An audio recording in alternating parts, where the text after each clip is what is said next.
Prophecy, fortune-telling, augury, seership.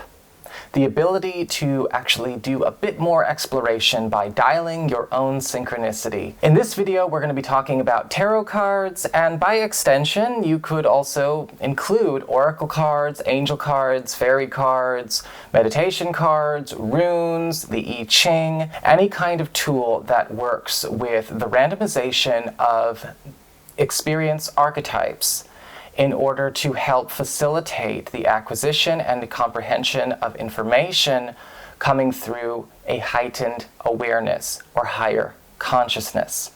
This is how it's going to go. Allow me to introduce myself. If you do not know me, my name is Nico, aka Scarlet Moon. I actually do tarot readings as well as astrology readings and horoscopes here on YouTube. I also have a tarot home study course available for purchase and download on my website, integrativemysticism.com, and of course I offer readings for service as well. So if you're interested in that, you can check that out. Also, this is a follow-up video to another video I have done on astrology in the context of existence and consciousness, which you might want to check out as well. You can follow the link in the down bar below, and I'll make sure that's available for you. So let's talk a little bit about what tools can do for us and what they are not, and what maybe we can use, their pluses, their minuses, and how we can change our understanding about them. Because especially when it comes to things like cards and runes and again, coins and bones and all of those kinds of things, there's a lot of religious, social conditioning that can still conjure up feelings of apprehension, dread, or maybe even skepticism, where we, for some reason, suspend those feelings about other tools that basically do the same thing. There are social and religious preferences that we need to expel in order to expand. So tarot, let's start with the tarot, because that's what I like to use when it comes to cards anyway. Tarot itself is basically, again, an exercise tool. Almost like an exercise machine at the gym. It's a way for you to actually tap into a heightened state of awareness that you already have, opening yourself up to, again, examine either yourself or something else.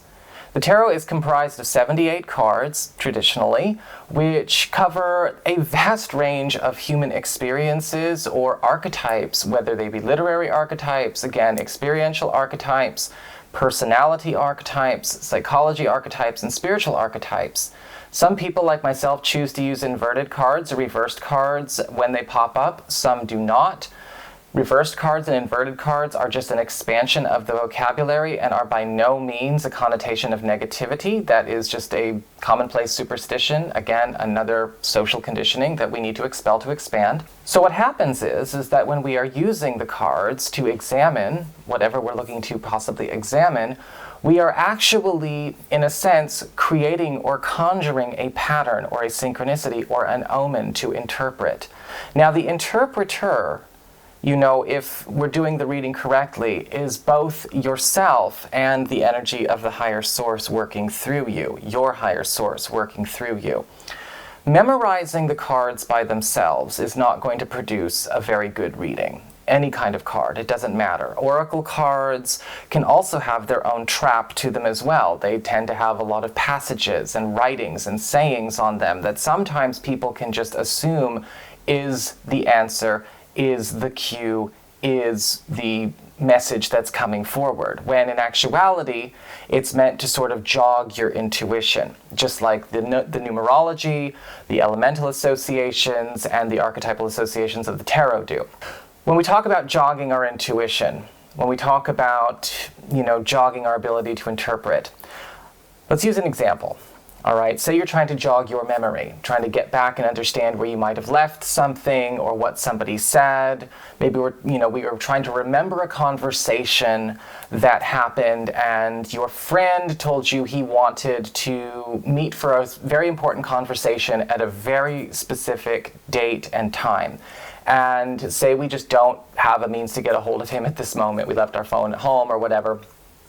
Well, what we do to jog our memory is we basically piece together other archetypes and other symbols of the landscape when we had that conversation, right? If we were talking in person, what was he wearing?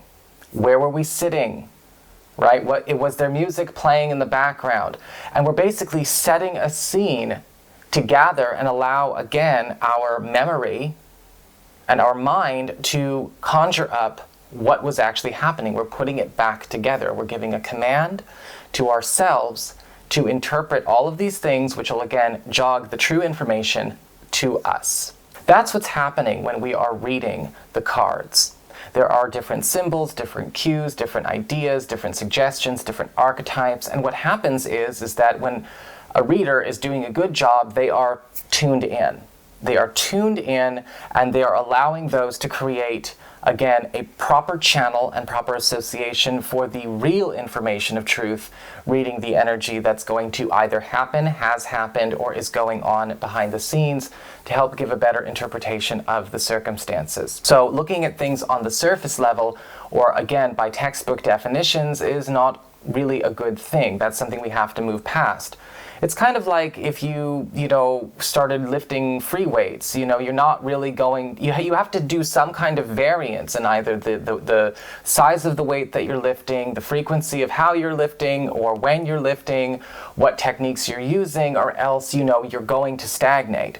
Well, that's basically how this works. It's helping you to build up your own intuition, your own intuitive faculties, your own psychic and, extrasensory perceptions are actually enhanced when we are working with these tools. Now, you may not necessarily feel called to work with cards. You may feel like this is just not necessarily my way. But if you are, say, meditating, you're doing the same thing.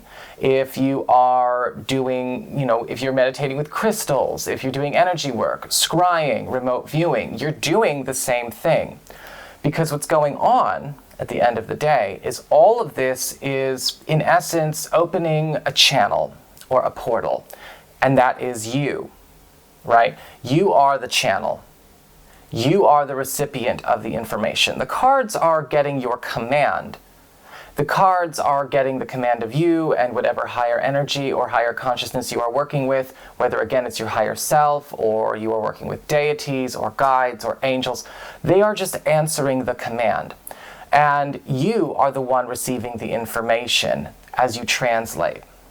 And the same thing, again, can go for any kind of oracle that you choose to use.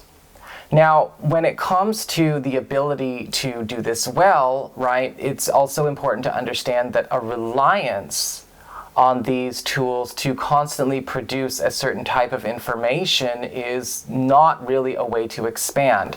One of the things I've kind of noticed as far as my channel is concerned, I still have to sometimes, explain to people that tarot versus astrology, one is not necessarily better than another in all respects. Tarot is a mixed bag. It has a perfect balance of positive, negative, and neutral.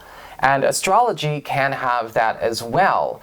But because of, let's just say, the 20-teens, we are in a situation where in astrology, some less than scrupulous astrologers out there do have more options to omit obvious negative aspects for positive ones and thus create the assumption that astrology is somehow always better.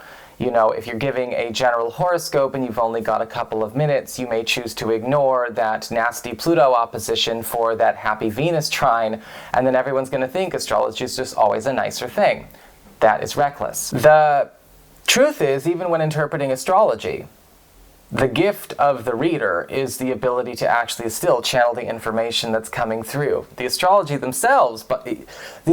itself can actually be, again, an oracle we use to interpret symbols, symbology, and archetypes. Let's not forget those archetypes and symbols of the planets themselves are archetypes within ourselves that we share, just like the cards. So, enough of that. Let's get back to the tarot.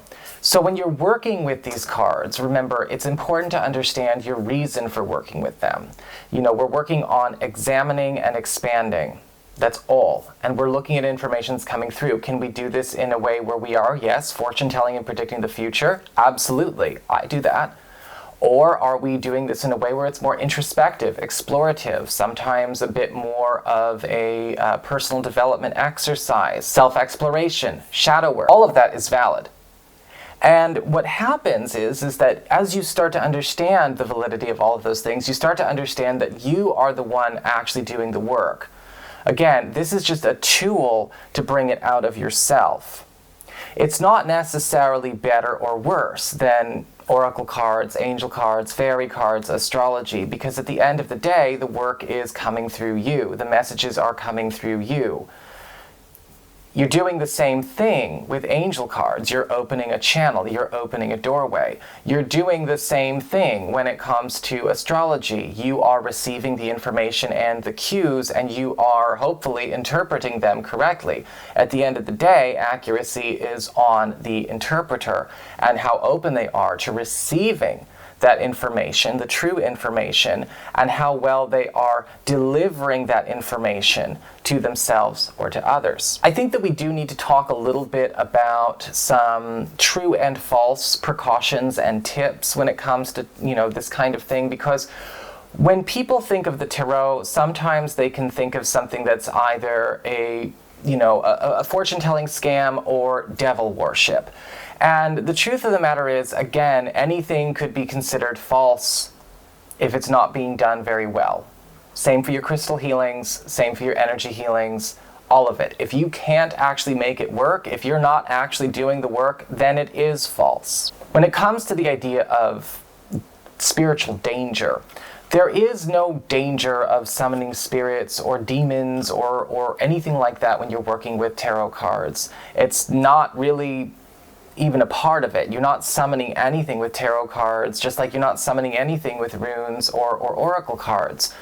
There can be, I'll be honest, a bit of a danger when it comes to, the reader. The danger, if there is danger, which I don't even like the term danger, but let's just say a potential challenge could come to the reader or the interpreter, depending on what they are working with and whom they are working with.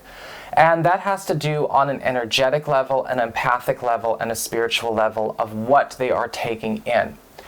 One person asked me, what is the safest way that I can do readings for people? And I'm worried about picking up on energy or atmospheric energy or picking up on something from the person. And I say a channel in use is the safest channel. So one of the things that I would say, it's kind of funny, perhaps the most potentially troublesome type of reading is the general reading, is the open exchange, or the reading that has no intention to be putting under examination. Which is why when I do readings for people, if you've ever gotten a reading with me, I try so hard to force people to have a crystallized, comprehensible intention and question or questions. Because the tarot cards themselves, again, they're only doing what you tell them to do, which means you can't just tell them a story or tell them a spiel and expect them to do the work. They're not doing anything. They are cards. They're card stock. You have to be able to tell them what to do. And so it's important to understand how to keep that channel clean. A channel is safe when it's in use, but a channel that is open or opening yourself up to something that is chaotic, disorganized, the frequency can be kind of a mess, that is there. Now, a good reader, a sensible reader is going to stay grounded, they're going to protect themselves, they're going to stay detached. So this potential troublesomeness is probably not as big a deal as the way I'm stating it makes it sound. But I figured I would throw it out there so people understood just a little bit about where that could happen. But again, that can happen just as easily with angel cards, fairy cards, oracle cards, and runes. Hell, it can happen just as easily with energy healing. It can happen just as easily with meditating in a house with more than one person in it. So again, protecting yourself, staying detached and grounded is crucial. One of the biggest things I often find can be a big question for people, or something that often comes up, is what is set in stone and what is not set in stone when it comes to the idea of prophecy and things like that. The truth of the matter is, fate, destiny, it's not set in stone. It's a tide. So when we think about tides, tides are strong, tides are weak, tides come in, tides come out. And we always have, again, free will and choice. We have a choice to participate in the energy that's going on around us all the time. Even if you don't think you have any good choices, you still have a choice. The second you decide not to choose, or you decide you're not choosing at all, then you're more of an object in the universe, at the mercy of its circumstances, an asteroid or a meteor streaking across the night sky with no control. You always have a choice as well in your fate and in your destiny. So tarot, or again, by extension, other oracle mediums, is about reading and interpreting energies and energy flows and energy tides. What is going, what is coming, what is going on in others, what is going on in the self, what is happening out there. But the choice to interact, and the choice to participate, and the choice to actually engage if we wish, to change our course if we wish, or maybe to not engage if we wish, is always going to be on you. If I'm getting a reading on love, and then I go and do nothing, which is usually the case, then nothing's going to happen to me. All of those are basically reading the energy weather for the hypothetical scenario that I set up with my intention. I still have to go out and make that scenario happen. I still have to go out and engage. If I'm going to sit at home on a Saturday night and binge Outlander, which happens, instead of going out and maybe trying to meet somebody or dating online, then me asking the tarot cards what's going to happen to me on Saturday night, am I going to find love on a Saturday night, is a waste of time. It's because all of that stuff is going on around me. It's going to show me the energy weather, but I'm choosing not to engage. I'm choosing to sit and wait. There is an issue, I think, that sometimes comes up with this. Again, I believe it's mostly social and religious conditioning, that we are often conditioned to look for something that is going to happen no matter what. There is no such thing as no matter what. And again, even if we get what we're looking for, we still have to be intentional, conscious co-creators, living by choice and intention. Because just because we get something that we want, if we take it for granted, we don't do anything, we don't participate with it, we don't live by choice, well, we don't have a guarantee of keeping it. So, and that same goes for bad stuff as well. It's a neutral, indifferent truth. And what we need to do is be okay with living in that ambiguity. So when we talk about fate being a tide, strong versus weak, what do you do? What do you do with that tide? When I get a negative reading about something I am actually engaged in, well, I go and deal with it. However I'm going to deal with it. Take measures to maybe change the course of the circumstance, ceremoniously, maybe some magic, a spell. I don't see the point in getting a reading on something if you are just going to let it play out anyway. You might as well walk in blind. You're not going to feel better, you know, or worse. If anything, at least life's a surprise at that point. At least it's interesting. There's no point in looking ahead if you're not going to engage and take advantage of the information you're getting. I think that if we pay attention to that, and we learn to play this game the way it is, this can be bringing us a considerable number of advantages. But I feel that if we don't let go of this idea of fate set in stone, then we will be stuck in salvation consciousness, always looking for the promised land. Even though we're the ones with the horse, the cart, the plow, we're the ones who are supposed to be tilling up the fields, we're the ones who are making our own promised land. We are the ones in charge of it. We can't defer to the cards or to the astrology or anyone else to make it for us. It's not up to them, it's up to us. This tool is working for us because we are working it. It's important to keep that in mind as you proceed if you choose to work with these things. Am I going to this? Am I going to that? When we talk about what's better, what's stronger, in my personal experience, astrology versus tarot, there's a reason I use both. I find that astrology is infinitely going to be better when it comes to timing when certain things are at their peak, when certain events are most likely to happen or not happen, when certain things are going to mature, when it's a good time to start or stop something. I also find astrology to be incredibly helpful when it comes to understanding where the energy is going to be most in favor and how long something's going to last, not just when it's going to happen, but how long it'll be there. However, when it comes to understanding maybe the archetypes of what's going on in social situations, what somebody's intentions are, what's going on in somebody's head, where the energy around a community is coming from, what's going on behind the scenes, tarot will always beat astrology for me, hands down. So I like to use both, because tarot can also be a heck of a lot more specific. Again, I'm not here to proselytize. I think proselytizing is not very good. Regardless, fate's a tide. Strong, weak, in, out. Are you in the water? Are you on the beach? Are you on the rocks? Are you having a swim?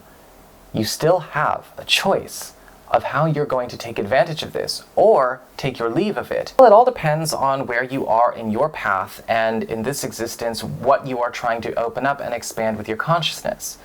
You know, if you are trying to get to a place of higher awareness, or you are trying to exercise your spirit, your connection, and your channel to become more intuitive, more perceptive, more aware, more conscious, and more present, this can be a good exercise. This can be a great tool to use. This is, however, something that does require discipline and dedication, almost like a martial art.